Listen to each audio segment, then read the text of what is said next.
Good morning and welcome to America's Home Cooking. Today I'm making sandwiches again, and because I've got other things I've got to do today, and I'm going to serve it with a tomato and cucumber salad, which I put everything but the kitchen sink in, and that's the jug that goes with this salad.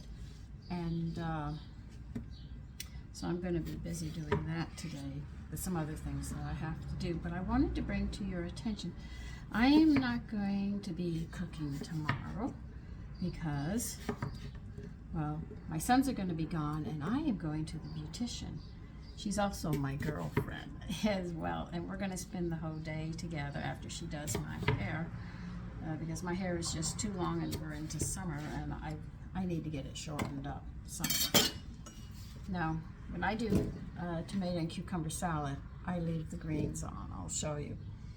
But I did want everybody to know, that if you don't see me tomorrow, don't worry about it. I will literally be somewhere else.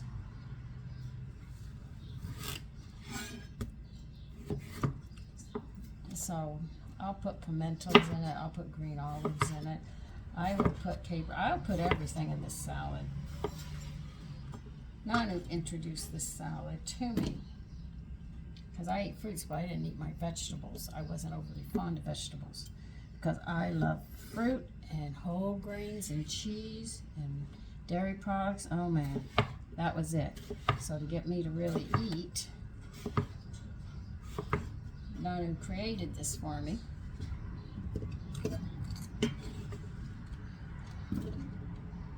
Nanu is Piedmontese, which means grandfather. I didn't know it at the time. I introduced him as Nanu to everybody.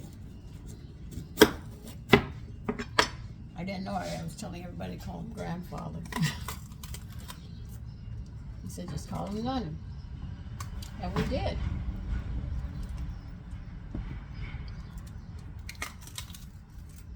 So this is in his memory that he, did this for me.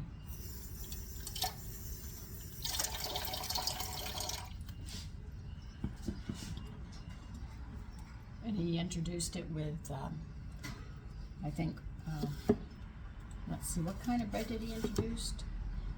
Well, I'm going to call it French bread because that's how I know it. And afterwards, he said I could have a peach. He was the one who introduced coffee to me. He put milk and sugar in it, and he taught me how to dunk bread into it because I didn't like it. I didn't like coffee. He was the only one who served it to me. I never had it. I'd rather just have a glass of milk. He was the one who said when I went with him to the store, I would come back soaking wet. And I was asking, how did he look like he was so dry? He used to tell me, I walk between the raindrops. That's what you have to learn to do. I didn't realize as a little girl, because we had to carry the groceries back.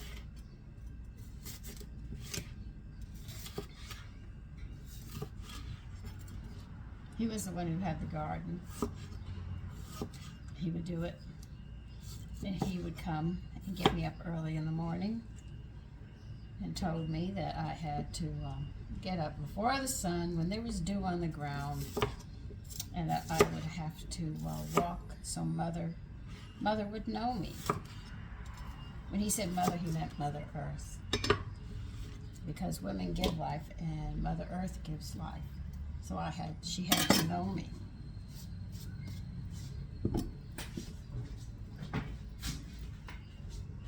I used to cry. I hated getting up early in the morning. And look at me now. I get up at 4 o'clock in the morning. Habit. But I would have to walk on the dew barefoot. And I would cry my way through the whole episode. And then when I got in, he said I could go to bed. But by then I was wide awake. Wide awake. Now I know a lot of you cut this out. I don't. We used to have a guy. He got a federal grant because they were trying to make sure that there was food always year round, And he took a greenhouse, and on warm days, he would open up the greenhouse, and on cold days, he would seal it. And he got tomatoes. Oh my God. These are wimps. My girlfriend Renee and I used to walk home from school, and we'd have to pass him. And he would offer us tomatoes. Oh my God. I remember how warm they were and so sweet. I'm going to tell you, if you have never had fresh fruits and vegetables from the garden, I mean, you just go out there, like if you wanted corn, you could pick the corn, husk it. Don't take it in the house because the worms like corn as well. Take the worms off and eat it. You don't have to cook it. It has such a sweetness to it. And the warmth of the sun, you don't want it cooked. But in the grocery store in the city, that's how they get their food. And they cook it. But they have never had it straight from the garden. Oh my God. We didn't have to chill the watermelon. We didn't have to chill the potatoes. You could eat the new potatoes too. You could dig them up under the ground. Take your hand underneath so you don't disrupt the potato plant.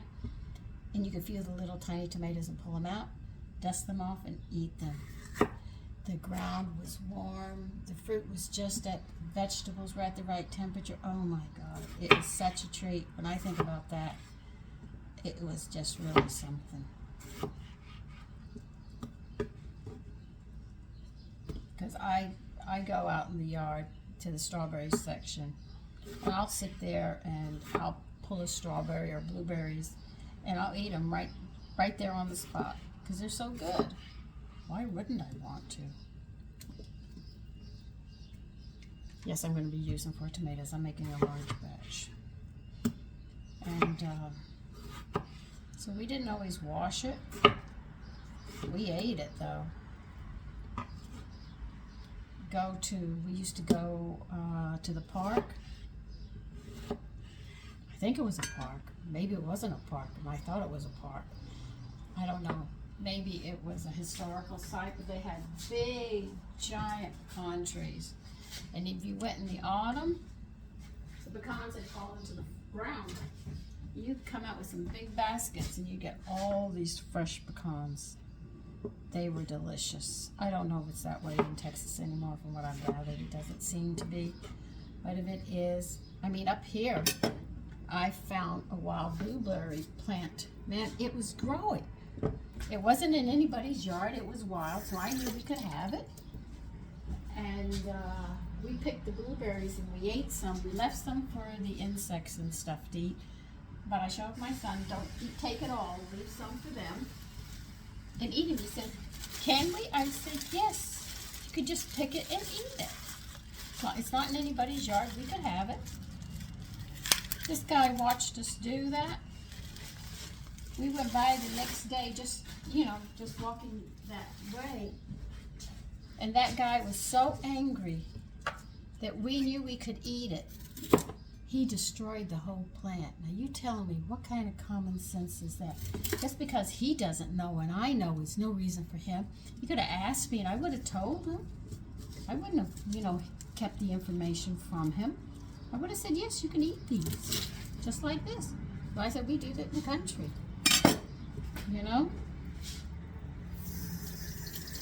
But that's ridiculous when somebody does that. Since they don't know and you know and they go to destroy it, and that's crude. Not only was he hurting, he was hurting animals that depend upon that too. And he didn't care. Because he had to buy it, because he didn't know what he had there, and he thought it was poison, but we didn't. Like some things that we call weeds are actually food with antitoxins that help us with our health. But we just don't know, and people treat it like poison.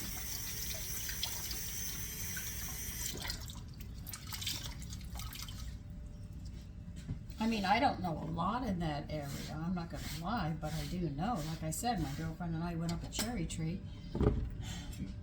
and one time we went to a court, a civil court with my husband, and he was inside, And they had a blackberry tree there.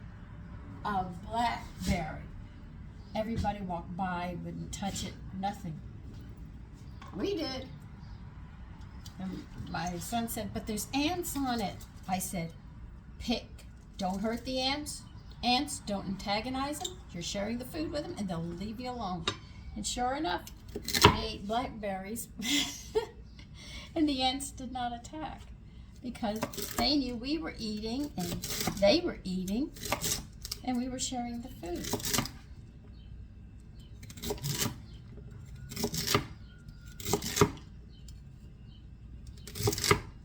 And I'm going to tell you, if ever you get a chance to try fresh food like that, be it from a garden, without having it cooked with something, even the greens taste good. The food has a really nice taste. Watermelons, oh my God. I couldn't even describe that. I usually eat my watermelon with salt. My husband said, how can you? I said, it's not hard. That's how Kathy and I made it. Put some salt on it and enjoy it. So I could actually say I had a good childhood in Texas. It was really, really nice. Even my husband used to talk because he grew up in Barbados on an estate. And he talked about it. He used to talk about his goat and his aunt. When they washed clothes. She didn't like to squat down to the basket. She would just bend over. This goat watched her for so long and would watch her. And this went on every week till finally he ended up she couldn't take it anymore. He ended up on the dinner table. But he would butt her. He loved to butt her. Her other sisters could go out there, there'd be no problem. But when she went out there, she was going to get butt. That goat had it in for her. I'll be right back. I have to get the peel.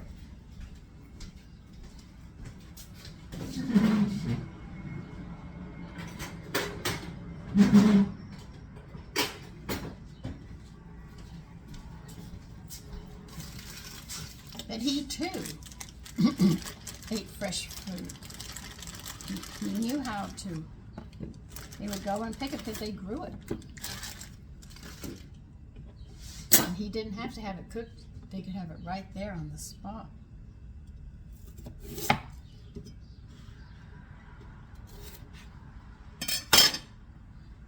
So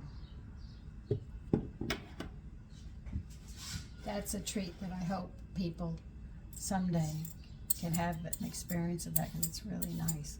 Like people say, oh, country children can't get in trouble. Oh no?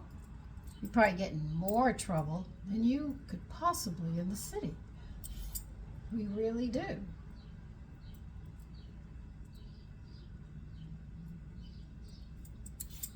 So you never know.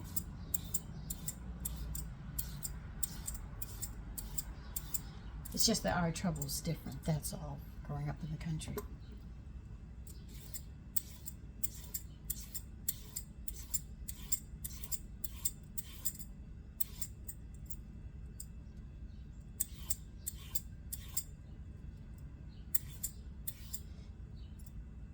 Like this morning, I woke up and we've had an owl hooting.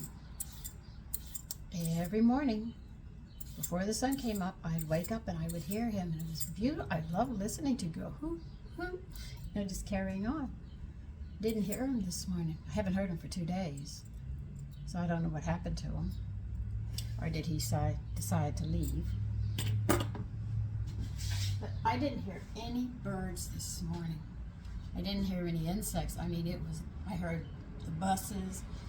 I heard the business across the street. I heard people talking.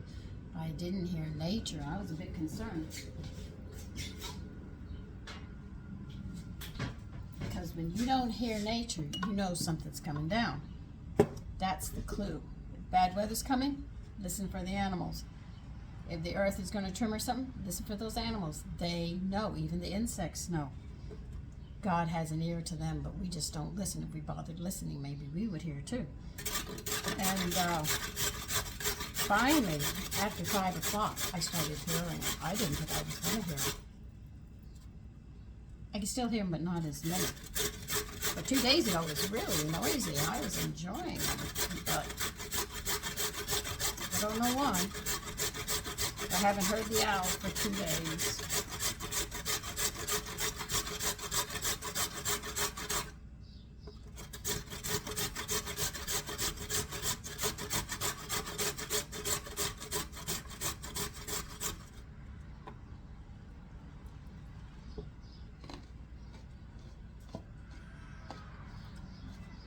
And another nice thing about being in the country, you don't end up with cats and dogs and fish and stuff. You end up with rabbits, deer, roosters, chickens, all sorts of pets. You actually are with them. When we went to the hunting camp, we learned about, I remember we learned about jackrabbits. Bunny rabbits make small, which you know as bunny rabbits. They don't jump very far. Jackrabbits have a good long jumping. I mean, they can really put some distance with the jump. My father went to kill because we were going to have rabbit that night. He went to fireman. That rabbit jumped so fast and so far. My father couldn't believe he could jump that far. It was nothing like Jazzbo at home. Jazzbo was my pet rabbit. One day he had a broken leg. I used to play with him all the time. I played with him, I played with him, I played with him. It was me and Jazzbo. My mother knew where I was. If she found Jazzbo, she was going to find me.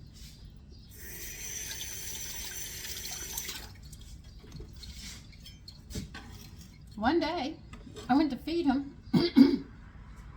Had a broken leg. I told Mommy, he looks funny.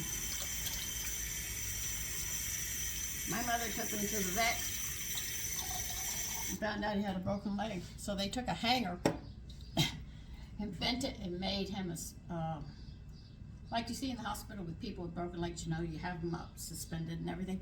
Well, Jasper had his leg like that, taped and all. I mean, it stuck out. He did not like it till he healed. My mother told me I couldn't play with him. I could not play with him anymore. And she accused me of breaking his leg. 1 minute.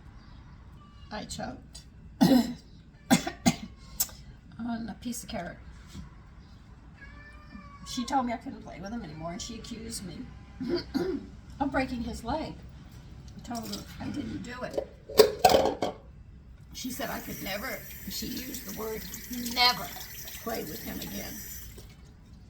So that was the end of me playing with Jazzbo. His leg healed, but I was only allowed to go feed him, and that was it. And Jazzbo was a big rabbit. He was every color of brown and tan, all mixed up together. I loved him. And one day my mother called me and accused me and said that because I don't play with Jazzbo, she's getting rid of him. Sent him to a rabbit farm, which I know they killed him. And I told her, you told me I can't play with him anymore. And she said she didn't want to hear it. She didn't want to hear it. So I lost my pet rabbit. I told Grandma too. Grandma was the one who got him for me. And I remember when Grandma gave James and I chickens. We had little chicks. We each had one. And oh, I played with mine. Boy, did I play with mine. I had fun with them. They are so much fun to play with. Let me get some parsley. And then one day he cock-a-doodle-doo. Both of them. My mother said he had to go. I thought I was going to have to give him away. Oh no, we had to eat him. He was my pet. And I remember her calling the neighbor next door. They got the hatchet ready, and they put the block there. And they cheered when he died. I was in tears because I played with him every day. But because he made a noise, my mother didn't want him anymore. I think my mother was just waiting for him. Now, if I was told we were raising him and we're going to eat them, that would have been a different thing. But these were gifts from my grandmother, pets from my grandmother for us to have. Not to kill, not to eat, but to have fun with. Well, I remember, and I cried, and they thought it was so funny, and I never forgot this. They thought it was funny. They chopped his head off, and then he ran around a chicken without his head. And my father and mother, and that, I remember that woman, laughed and thought it was hilarious. I was in tears. And we had to eat them. And my mother said, well, how's the chicken? And I said, the fried chicken, I told her it was really good. And she said, well, that's your pet. And I said, I know, but he's no longer in the body. And that's exactly what I told my mother. That's only the body.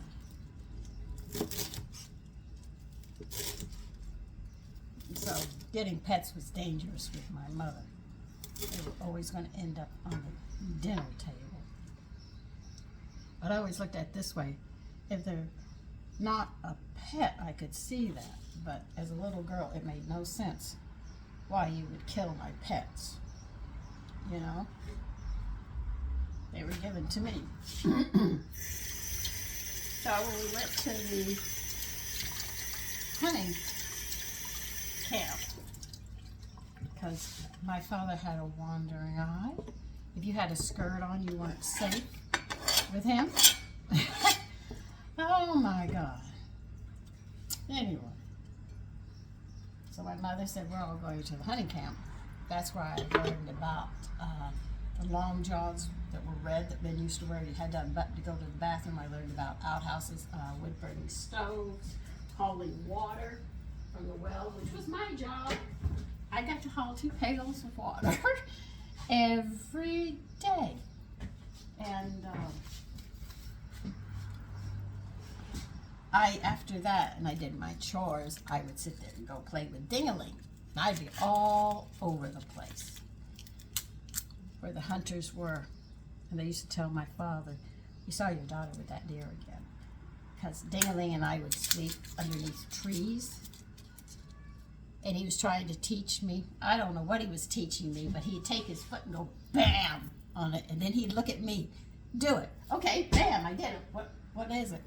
Then he tried to get me to jump over, because he started growing, he was growing his little horns, antlers, if you wish to call. And he would butt me all the time because they hurt, I guess, or they itched, and he was doing it. And I watched him. And one day he leaped over the barbed wire fence. And he wanted me to leap, and I said, no, I'm crawling under. I kept crawling under. And he wanted me to jump over. But I would hold on to him, and he'd walk me all over the place. I knew where the deer were all over. So one time, my father took me, and I cried. I saw one of Ding-a-ling's friends. I knew the deer. And my father went to kill it. I said, please don't kill it. My father killed it. Okay. So I'm not a hunter, and let's say if it's got life and it looks at me, I can't kill it, that way. Once the life is gone, I'm fine, but if there's life in it, I can't do it. They just look at me, don't look at me, and I'd be fine. So my father killed it, and I cried. So next time, because he was trying to teach me that you have to kill animals to eat. Well, I don't mind eating dead animals, just don't let me see it with life in it, because I can't do that. It's too hard on me. So my father left me in the car. Now there was this really big buck. He had a rack on him. For people who've never hunted, a rack or his antlers. This was a wise old one. He was smart. Everybody wanted him. They couldn't get him. He knew when the hunting season began, and he knew when it ended. And the day it ended, he would come and let all the hunters see him, and they would be so mad because they can't kill him because it's hunting season is over. But you couldn't find him during the hunting season. He was smart. So my father left me in the car, and guess who that buck visited? He came and visited me. And Daddy came back and he said there was nothing. And I was telling him about this buck. And I said, Daddy, he had a lot of horns on him. He's got big ones. So my father put me in the blind the next day. And he sat in the car thinking that's where the deer would come. He'd catch him. Well, the deer was smart. He actually came to the blind, and I climbed down the blind so I could visit my little, Dingaling and him, because Dingaling knew him as well. And I was with Dingaling. I probably smelled like a deer every day. My mother had to bathe me.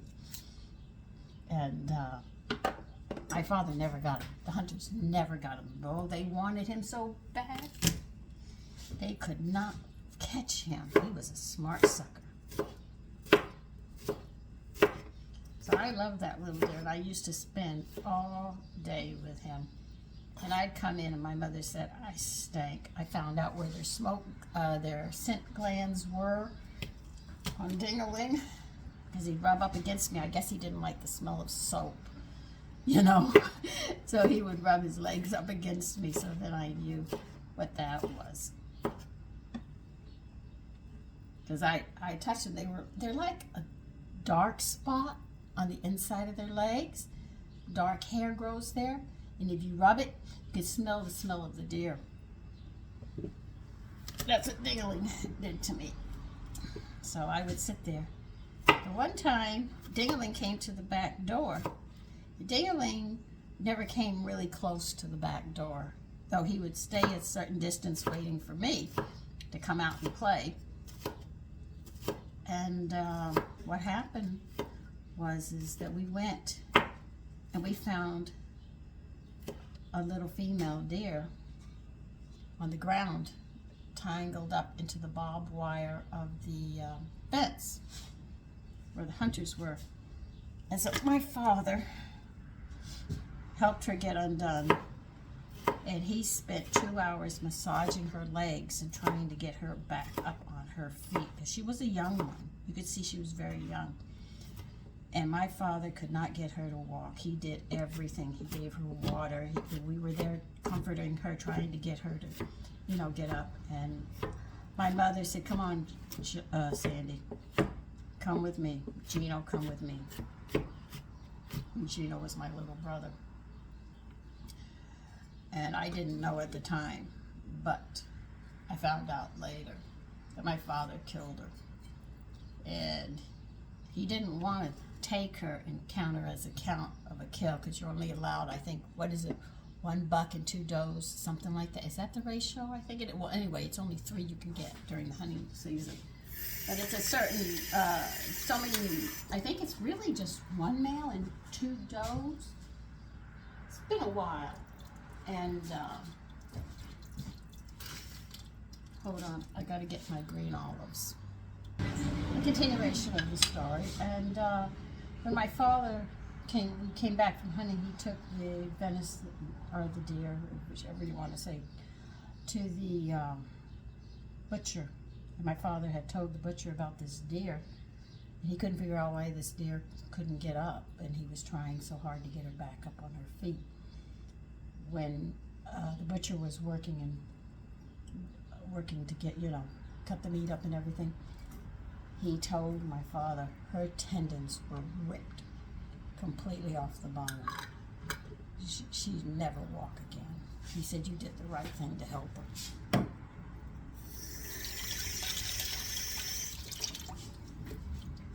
See, those are good hunters. They just don't kill to kill. They kill to eat, though children don't understand it. But to this day, if I had to kill something, if it looks at me, I can't kill it. Don't look at it. Have you ever really looked in animals' eyes? They have such a kindness in them.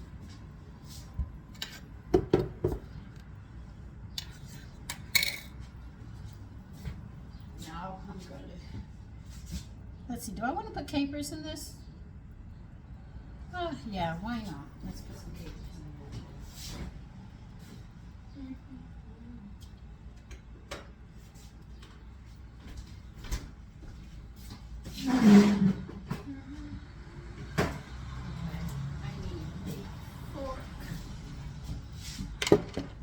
So we use the one that I just did the incorn with, trying to work with.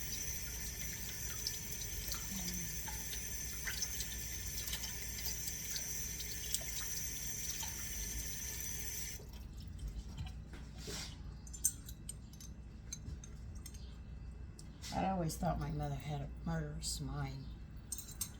Anybody goes around killing pets, I just murder them. Oh my goodness. Okay, we got some capers in here. I put dark olives, green olives. I put parsley in here, tomatoes, cucumbers, and carrots, and pepperoncinis in here. Am I missing anything? Yes, pimentos. Let's put some pimentos in here.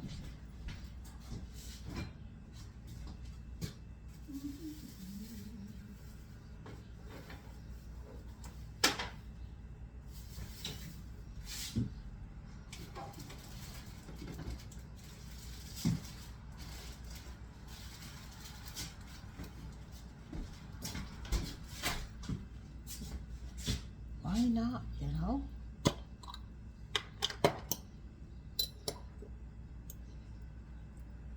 I put everything in this when I do it.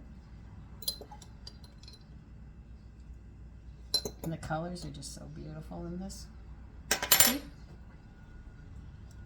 I make a big bowl of it. And believe you me, we go straight through it. But I figured I'm going to make salads this week. I want to make a broccoli salad. I don't know if I have everything for it, but I hope to do that. I want to make some coleslaw salads. So let me see. Now it's time to get oregano and some pepper. Okay, O is before P.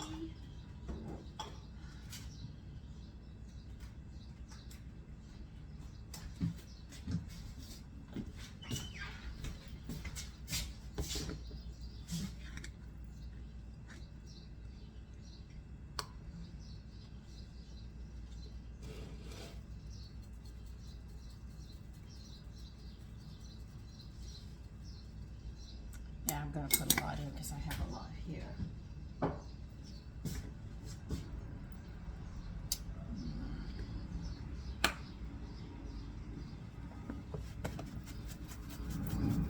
I also want to make an antipasta salad. These are dishes that are quick and easy to keep around the house, which makes it easy.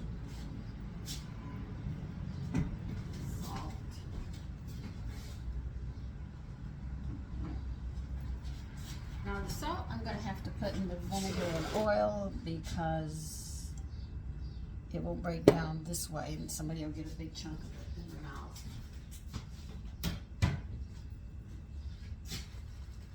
Okay. I'm going to use half a cup of oil, so a half a cup is how many tablespoons? 16 is a cup. I'm doing my math right now, okay? If I do a half a cup, that's 8. So what would be a third of 8? That'd be 2+ tablespoons.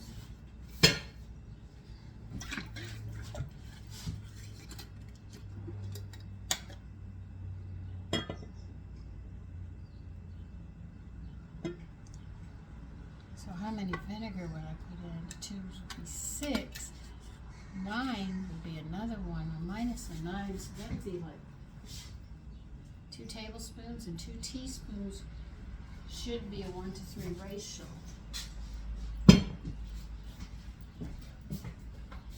Now, do not put the vinegar into your salad till you've tossed it all with the oil, because if you don't do it that way, the vinegar will break down your vegetables that you put in here too fast.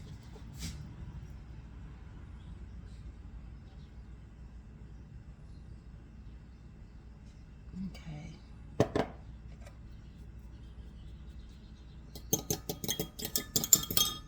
Just mix the salt in with that.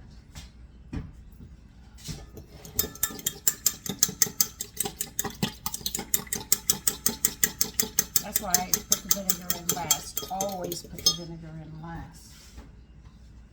And I usually use apple cider 99% of the time because apple cider alkalines the body from getting you get a cold or sick.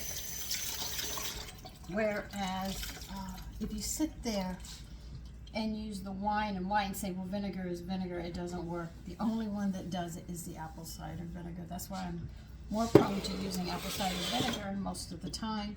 Unless a recipe is specific, I'm just not going to. I'm also listening to a lot of people, and they sit there and say oils are causing us to get cancer or hormonal imbalance and things like this.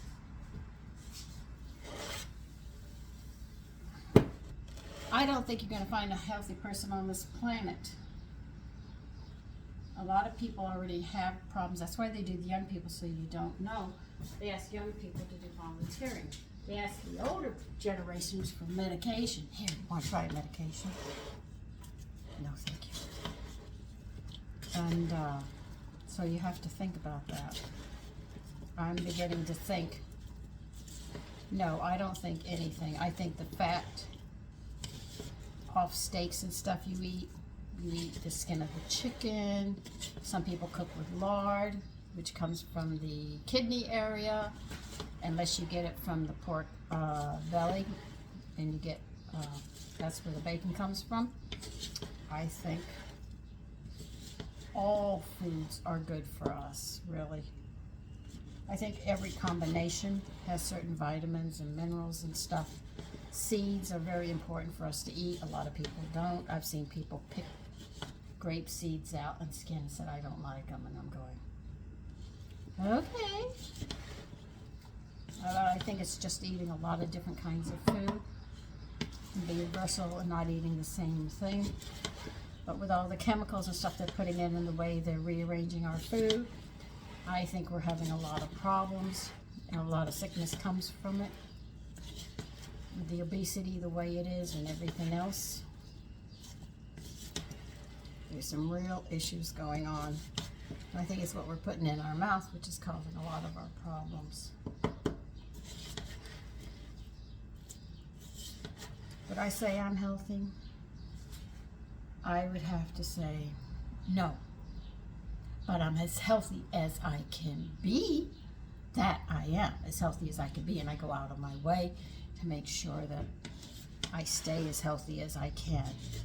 I mean, I have teeth that are not straight, okay, fine. I have ridges on my nail, fine, I have them. I have my issues, you know, but I compensate for those issues and try to keep illness and sickness at bay.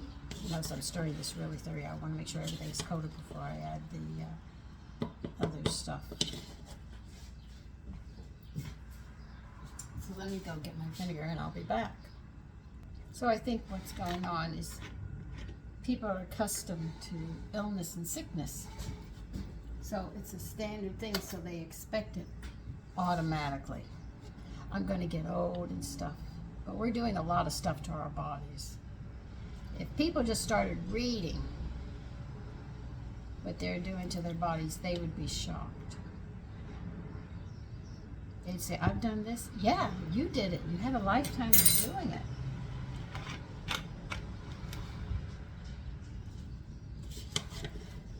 Now that's balanced. I didn't want to put a lot of oil and vinegar in this, though. You could saturate it. But this has to sit. So I'll put a lid over and stir it periodically all morning. I know you didn't have to watch me do this, but I just wanted to chat with you. Because we're not going to be talking tomorrow, because I'm not going to be home tomorrow. And I look forward to getting my hair done. I refuse to do anything except wash it.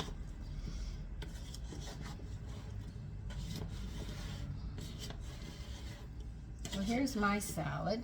I'm sure a lot of people have made this, but they make it their way. This is how I make mine.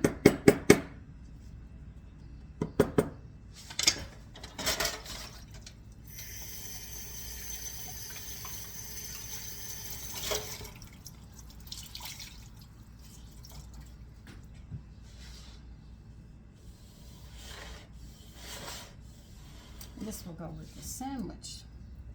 I'm not making a spectacular sandwich or anything today.